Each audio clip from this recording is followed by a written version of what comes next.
Debts which cannot be recovered or irrecoverable debts are called bad debts. அதான் எந்த ஒரு debts, எந்த ஒரு கடன் வந்து நமக்கு வந்து கொடுத்தது திரும்ப வராமல் இருக்குது அப்படின்னா அதுக்கு பேர் தான் வாரா கடன் அப்படின்னு சொல்லுவாங்க. இது வந்து ஒரு கம்பெனியில் எப்படி நிகழும், எப்படி நடக்கும் அப்படின்னு கேட்டிங்கன்னா அது கொஞ்சம் டீப்பாக சொல்லலாம் அப்படின்னு பார்த்தீங்கன்னா என்ன கான்செப்ட்னா, when it is definitely known that amount due from a customer, அதாவது ஒரு கஸ்டமர் கிட்டேருந்து ஒரு டியூ அமௌண்ட் வர வேண்டியது இருக்குது, டியூ அமௌண்ட் வந்து வர வேண்டிய அமௌண்ட் வந்து இன்னும் வந்து வரல, அதாவது to whom goods were sold on credit, யாருக்கு வந்து கிரெடிட்டா கடனா சோல்ட் பண்ணப்பட்டதோ, பொருள் வந்து சோல்ட் பண்ணப்பட்டதோ அந்த பர்சன் வந்து cannot be realized at all, கடைசி வரைக்கும் அவர் வந்து அந்த காசை கொடுக்கல, it is treated as a bad debts.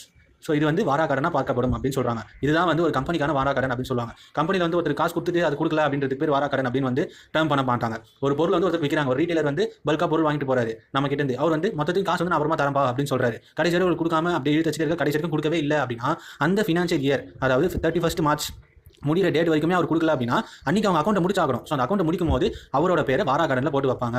இதுதான்